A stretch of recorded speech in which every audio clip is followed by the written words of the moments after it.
2-4 महीने में एक आध बार तो मुंबई जाना ही होता है, कुछ भी काम हो सकता है, होता है तो जाती हूँ। और मुझे अकेले जाना बहुत अच्छा लगता है। उसका एक कारण है, क्योंकि जब मैं अकेली जाती हूँ ना तो मैं बहुत फ्री महसूस करती हूँ। हाँ, कोई बंधन नहीं है मतलब मुझे भी कई बार छोटे बच्चों जैसे कि मम्मी पापा सिर पे नहीं चाहिए, ऐसे मुझे भी कोई नहीं चाहिए होता है, कोई नहीं है, बहुत अच्छा है। फिर मैं अपने अगल बगल के लोगों से खूब बातचीत करती हूँ, क्योंकि आप जानते हो मैं तो बातें नहीं हूँ, और मैं बातें किए बिना बिल्कुल नहीं बैठती हूँ। तो अभी आपको अनुभव बताती हूँ लेटेस्ट, बहुत मज़ेदार। मैं मुंबई की जा रही थी, ट्रेन में चेयर कार में जा रही थी, तो मुझे जो सीट नंबर दिया था ना, तो उसके अगल बगल 2 मेरे से भी तगड़े लोग बैठे हुए थे। मैंने कहा भैया यदि मैं बीच में बैठ गई तो एकदम फिट्टम फाट, कोई जगह ही नहीं। मैंने कहा मैं बैठूंगी तो शायद यहाँ से, क्योंकि क्या होता है ना 3 सीट जरूर होती हैं, वो क्या हैंडल होता है, इधर से तो सारा कनेक्टेड होता है। तो मैंने कहा पहले ही उन लोगों के फैट इधर से इधर अंदर की तरफ पहले ही दिख ही रहा है मुझे, अब मैं बैठूं कैसे? तो मैं भी कुछ कम चौड़ी नहीं हूँ ना, तो मैं कैसे बैठूं? तो उसकी जस्ट आगे वाली सीट पर ना एक सीट कोने की खाली थी, और दोनों पति पत्नी एकदम दुबले पतले से थे और एज्ड थे, मतलब उम्र वाले थे, ऐसे ही कुछ 55-60 ऐसी उम्र होगी उन लोगों की। तो मैंने उनकी तरफ देखा, फिर मैंने कहा यहाँ कोई बैठा है? तो मेरी तरफ देखा, बोले नहीं। मैंने कहा मैं बैठ जाऊँ? तो बोले हाँ बैठ जाओ। मैंने कहा ठीक है, तो मैं वहाँ बैठ गई। कहा सेफ साइड है, अभी इस सीट वाला कोई आएगा तो उसको बोलूँगी मेरी जगह पीछे बैठ जा, और नहीं माना तो मैं चली जाऊँगी पीछे, और क्या। वो टीसी आया तो सीट नंबर देखने लगा, नवसारी से ये नंबर बैठने वाला था। तो मैंने कहा सर मैं हूँ। तो उसने कहा किम તમે અહીં કેમ बैठा? तो मैंने कहा એ છે ને આ બંને છે ને જરા મારા જેવા જ છે તબિયતવાળા, હવે હું ત્યાં બેસી જઈશ તો સાવ ફિટ થઈ જઈશ, તો એટલે જરા અહીં જગ્યા થોડીક વધારે હતી એટલે અહીં બેસી गई। तो वो भी हंसने लगा। मैंने कहा चलेगा ना? तो बोले हाँ हाँ कोई बात नहीं, चलेगा चलेगा। तो आराम से बैठ गई। वो दोनों पति पत्नी ऐसे देख रहे थे कि हाँ। थोड़ी देर फिर मैंने एक SMS किया, हाँ ट्रेन में बैठ गई, क्योंकि गुरुदेव हमेशा कहते हैं कहीं भी जाओ बताते रहो, और उन्हें मेरे लिए थोड़ा वो भी लगता है कि मैं सो भी बहुत जाती हूँ। मेरी 2 आदतें, या तो मैं बातें करती हूँ या मैं सोती हूँ। तो उन्हें डर लगता है कि ट्रेन में सो गई तो पता नहीं कहाँ पहुँचेगी, तो इसलिए बोलते रहते हैं बीच बीच के स्टेशन से मुझे SMS किया कर। तो मैं SMS भी कर देती हूँ, अभी ट्रेन में बैठ गई, जगह मिल गई वगैरह वगैरह, ऐसे कर देती हूँ। तो SMS किया, उसके बाद मैं बैठ गई। फिर याद आया अरे मैंने तो कोई मैगज़ीन कुछ ख़रीदा ही नहीं पढ़ने के लिए, और ये तो पता नहीं इंटरेस्टेड नहीं लग रहे बात करने में उतने।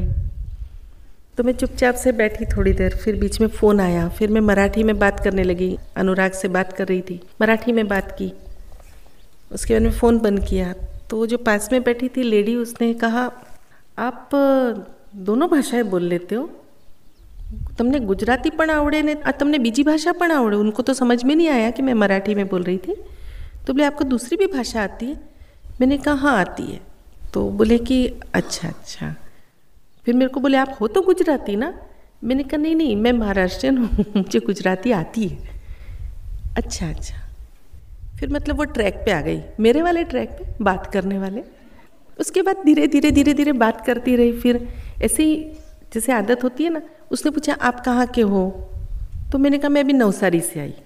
तो उसने जब ऐसे पूछा ना आप कहाँ के हो, तो मैं तो नवसारी से चढ़ी थी, तो ऑब्वियसली नवसारी की ही हूँ ना। अच्छा अच्छा। और फिर उसके बाद में फिर ऐसे घड़ी देखे, फिर बाहर देखे, फिर घड़ी देखे, फिर बाहर देखे। तो मैंने कहा ट्रेन तो सही टाइम से चल रही है, आपको कहीं जाने की जल्दी है क्या? तो बोली हाँ वो मुझे ना डहाणू रोड जाना है। तो मैंने कहा डहाणू रोड में तो अभी टाइम है।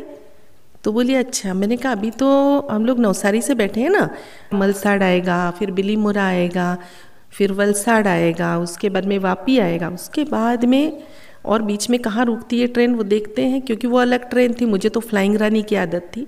ये अलग ट्रेन है, मुझे पता नहीं और ट्रेन ये कहाँ कहाँ रुकती है, उदवाड़ा वगैरह रुकती है नहीं रुकती, लेकिन वापी के बाद में ही डहाणू आएगा।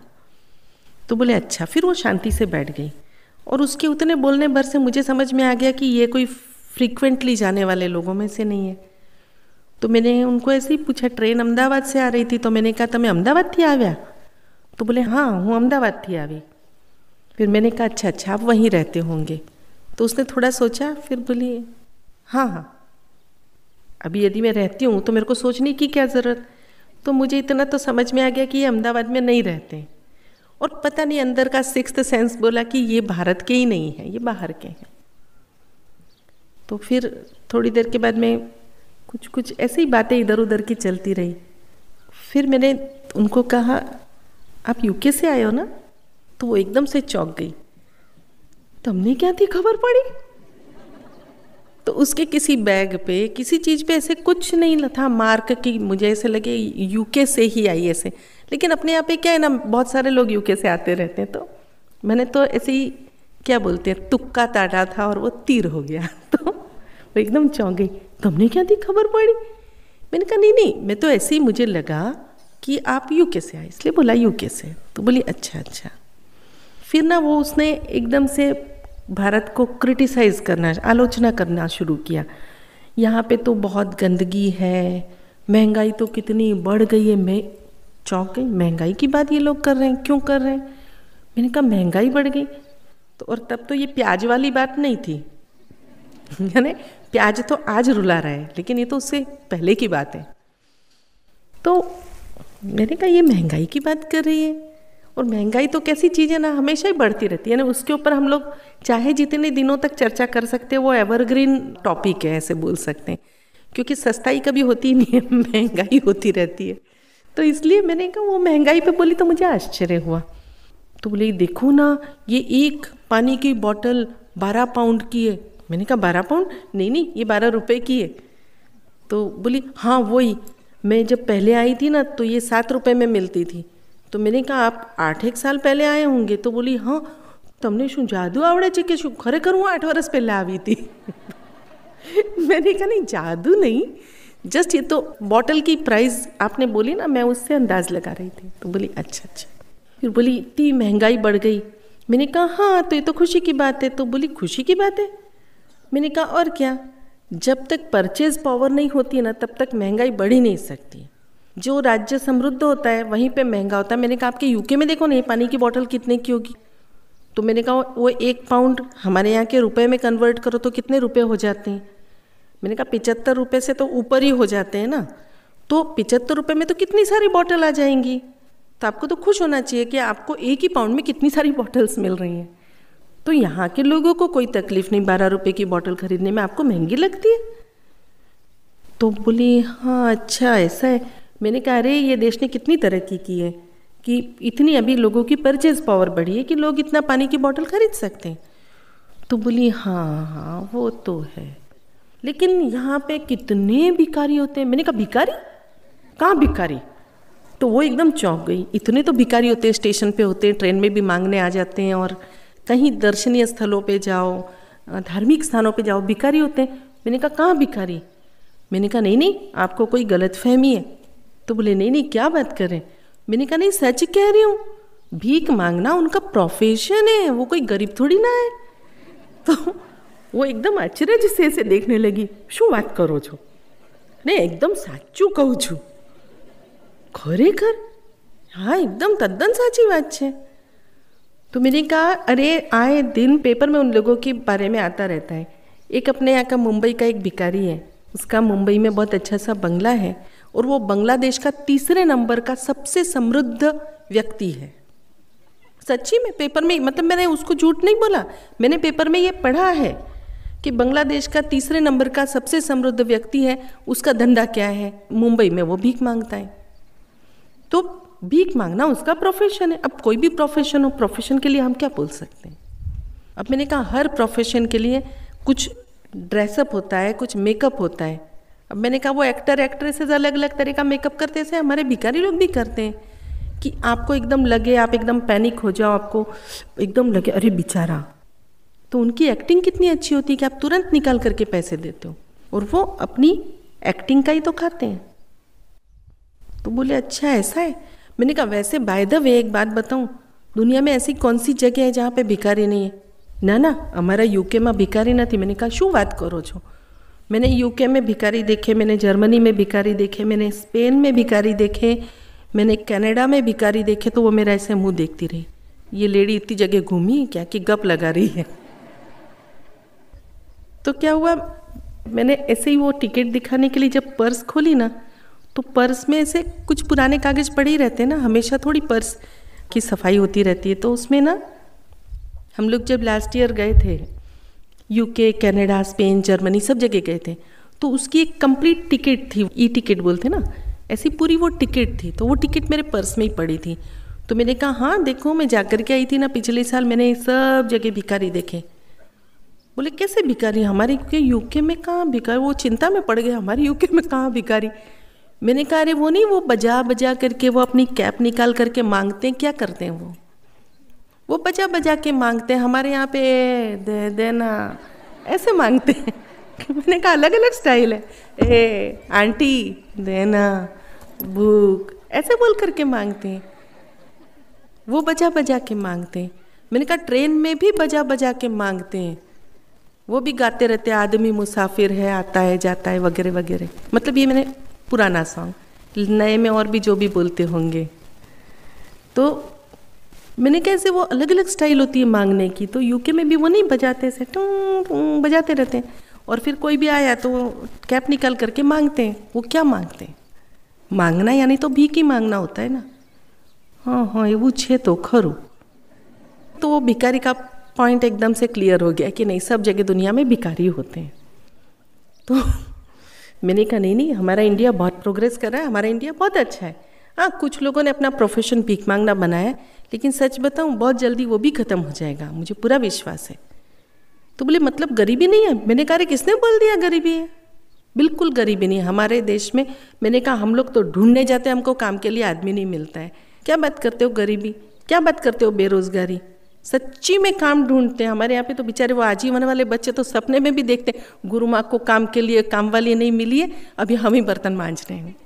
वो बेचारे सपना देखते हैं, ऐसे ऐसे सपने उनको पड़ते। मैंने कहा काम के लिए हमारे यहाँ पे मिलते नहीं है, तो बेरोजगारी कैसे हो सकती है, और जब बेरोजगारी नहीं है तो गरीबी कैसे हो सकती है। तो बोली अच्छा अच्छा ऐसा है। फिर बोली लेकिन ना गंदगी बहुत होती है यहाँ पे। तो मैंने कहा हाँ तो क्या हो गया, इतना बड़ा देश है ना। मैंने कहा बहुत बड़ा देश है, और हमारे यहाँ की क्लाइमेटिक कंडीशन आपके वहाँ के क्लाइमेटिक कंडीशन से अलग है ना। तो बोली है तो सही। मैंने कहा नहीं लेकिन उसमें भी सुधार आ रहा है। आप ही मुझे बताओ ईमानदारी से, 8 साल पहले आप आए थे अहमदाबाद? तो बोली हाँ। तो मैंने कहा तो आपको उस समय के अहमदाबाद में और आज के अहमदाबाद में कोई फ़र्क नहीं लगा? तो बोले अरे कितलो तफावत छे। तो मैंने कहा फिर मतलब ये अच्छा वाला ही है ना? तो बोली हाँ अरे बहुत, अभी तो बहुत अच्छा हो गया अहमदाबाद, बहुत सुधर गया है, और सफाई भी सच्ची में बहुत सुधर गई है। मैंने कहा बस तो आशा रखने की। और मैंने कहा आपका मेरा देश कोई अलग थोड़ी ना है। जैसे मैं महाराष्ट्रियन हूँ, मैं गुजरात में रहती हूँ, मुझे मेरे गुजरात से प्यार है। I love my Gujarat, I love my India. तो आप गुजराती हो, मूल भारतीय हो, फिर आप दुनिया में कहीं भी रहो, अपने देश के लिए तो प्यार रखो। तो मैंने कहा you should proud of your India. तो बोले no no I, yes I do. तो मैंने कहा तो जब आपको भारत पे इतना गर्व है तो उसके माइनस क्यों देखते हो, उसके प्लस प्लस देखो ना। इतने बड़े बड़े प्लस है कि पूरी दुनिया में इतना रिसेशन का हुआ, इतना ये हुआ, पूरी दुनिया के लोग अंदर से टूट गए। हमारा देश देखो एकदम ऐसे खड़ा है, कोई रिसेशन का इफेक्ट नहीं, कुछ नहीं। सारी दुनिया मार्केट ढूंढ रही है इंडिया में, और आप कहते हो इंडिया में गरीबी। यदि इंडिया गरीब है तो दुनिया के लोगों को मार्केट ढूंढने के लिए इंडिया में क्यों आना पड़ता है? तो बोली हाँ ये बात तो साची, हाँ तद्दन साची बात। तो मैंने कहा बस तो India is the best, east और वेस्ट कहीं भी जाओ इंडिया सबसे अच्छा है। तो बोली हाँ ये बात तो सही है। मैंने कहा और मैं आपको बताऊं? तो बोली क्या? मैंने कहा देखो मैं जर्मनी गई और भी देशों में घूमी, और वहाँ पे 10-12 साल के बच्चे भी सिगरेट पीते हुए नज़र आते हैं। तो बोली हाँ ये बात सही है कि छोटे छोटे बच्चे भी सिगरेट पीते हैं। तो मैंने कहा यहाँ पे आपने बड़े बड़ों को भी देखा क्या ऐसा सिगरेट पीते हुए? आपको ऐसे सार्वजनिक स्थानों पर सिगरेट पीते हुए कोई नज़र नहीं आ सकता। क्यों नहीं आ सकता? क्योंकि कायदे से सार्वजनिक स्थानों पर सिगरेट पीने की बंदी है, नहीं पी सकते हैं। तो हमारी गवर्नमेंट तो सबको सप्रेस करती है कि बुरी चीज़ें, बुरी आदतें छोड़ दो। तो हमारे यहाँ पे सरकार की तरफ से भी ऐसे प्रयास होते हैं। तो देखो, हमारी सरकार भी प्रगतिशील, हम भी प्रगतिशील, और आपको तो अपने देश पे गर्व होना चाहिए। हमारे बच्चे कितने अच्छे, इतने छोटे छोटे बच्चे हों या बड़े बड़े जवान कॉलेज के बच्चे हों, तो कम ही दिखते हैं ना ऐसा सिगरेट पीते। तो बोली हाँ, ये बात साची। तो कहने का मतलब कि जब ऐसे आम लोगों के साथ बातचीत करते हैं तो हम हमारे साथ इतने सारे लोगों का मत बदल सकते हैं। क्योंकि जब मैं ये बातचीत कर रही थी तो आसपास के इतनी सारी सीट के, और वो तो क्या ना, मेरी आवाज़ भी थोड़ी टीचर वाली है, थोड़ी लाउड इसमें बोलती हूँ, क्योंकि एक साथ क्या 40 बच्चों तक आवाज़ जानी चाहिए ना, तो वो आदत ही वैसी पड़ गई। 20 साल नौकरी की, तो 20 साल की वो टीचरी की जो आवाज़ है ना, वो मैं सोचूँ तो भी बहुत कोशिश करके मुझे हमेशा देखना पड़ता है, मैं भी घर में हूँ, धीरे बोलना चाहिए, नहीं तो वो धीरे धीरे अपनी धुन में आती हूँ तो ज़ोर से ही बोलती हूँ। तो वैसे उनके साथ आराम से बात कर रही थी तो इतने सारे लोग ट्रेन के वो पूरे मुड़ मुड़ करके हाँ हाँ I love my India, I love my India, वो भी सुन रहे थे। तो हाँ हाँ, बात सच्ची है। फिर मैंने उनको पूछा, आपने इंडिया में घूमे क्या आप? तो बोले नहीं। मैंने कहा कहीं भी नहीं, आप इतने बार इंडिया आते हो और आप घूमते नहीं हो? तो बोले नहीं। मैंने कहा अरे कितनी अच्छी अच्छी जगह है इंडिया में, आप जाके घूमो, देखो इंडिया कितना सुंदर है। फिर अब मैं तो पूरा इंडिया घूमी हूँ तो उनको जगह बताई। मैंने कहा धार्मिक स्थान तो जाते होंगे, लेकिन आप इसके अलावा प्राकृतिक स्थल हैं इतने अच्छे अच्छे हैं। आपको आइलैंड्स पे जाना है तो अंडमान निकोबार जाइए, आपको पहाड़ियाँ देखनी है तो हिमाचल प्रदेश जाइए, उत्तरांचल जाइए। इतना अच्छा नैसर्गिक सौंदर्य देखना हो, प्राकृतिक सौंदर्य देखना हो, आप नॉर्थ ईस्ट में जाइए। और आप घूमेंगे तो आपको लगेगा पूरी दुनिया में सबसे सुंदर कोई जगह है तो आपको रेगिस्तान से लेकर के समुद्र तट और मैदानों से लेकर के पहाड़ियों तक हर जगह का सौंदर्य देखना है तो आप हमारे इंडिया में आइए, हमारे इंडिया में सब कुछ है। तो इतनी खुश हो गई, बोलती अभी नेक्स्ट टाइम आऊँगी तो मैं ज़रूर इंडिया घूमूंगी। तो ऐसे आम लोगों के साथ मिलते हैं तो ये मत सोचिए कि हमारा ओरा का क्या होगा। अरे जब गुरु शक्तियाँ अपने साथ हैं और जब हम पॉजिटिव बातें करेंगे तो क्या होगा, लोगों का चित्त भी पॉजिटिव इस पे होगा। ऑटोमेटिकली जब वो पॉजिटिव सोच रहे होंगे तो आपके आसपास कुछ नेगेटिव होगा ही नहीं, तो आपको तकलीफ कैसे हो सकती है। तो इसी विश्वास के साथ हमेशा आगे बढ़िए कि कोई ऐसा प्रश्न मत रखिए और ये ईगो मत रखिए कि मेरी स्थिति इतनी अच्छी है अब मुझे आसपास तकलीफ होने वाली है। अरे मैं तो आज भी जब आप लोगों से कहीं दूर होती हूँ, ऐसी जगह पे जहाँ पे साधक नहीं होंगे ऐसा सोचती हूँ, वहाँ पे मैं सड़क पे पानी पूरी खाती हूँ, वहाँ पे मैं भी भेलपूरी खा लेती हूँ, वहाँ पे मैं भी सेव पूरी खा लेती हूँ। क्यों? मैं भी तो इंसान हूँ आपकी तरह, कभी कभी मैं भी अपने जीभ की इच्छाएं पूरी करती हूँ। तो कहने का मतलब कि हम कोई ऐसे आसमान से नहीं टपके हैं, हम इसी धरती पे रहते हैं, ये सारी इच्छाओं के साथ जीते हैं, लेकिन ये इच्छाएं एक तरफ, आत्मा का विकास एक तरफ। आत्मा के विकास में हमारा अहंकार, हमारे विचार ही हमारे अंदर अहंकार लाते हैं। हम विचार करते हैं कि हम इतने अच्छे हैं, हम तो नियमित ध्यान करते हैं, हमारी स्थिति अच्छी, और उनसे बोलेंगे तो हमारी एनर्जी ट्रांसफ़र हो जाएगी। हाँ, ये भी एक बात सुनी मैंने, गुरु माँ हम बात करते हैं हमारी एनर्जी ट्रांसफ़र हो जाती है। होती होगी ना, अच्छी बातें करो ना, एनर्जी ट्रांसफ़र नहीं होगी, अच्छी अच्छी एनर्जी आएगी, अच्छे अच्छे चैतन्य ग्रहण करेंगे। तो अहंकार से बचने के लिए भी कौन सा डंडा है? अभी आप लोग बोलो, कौन सा डंडा है? समर्पण का डंडा है। स्प्रे कौन सा है? समर्पण का स्प्रे है।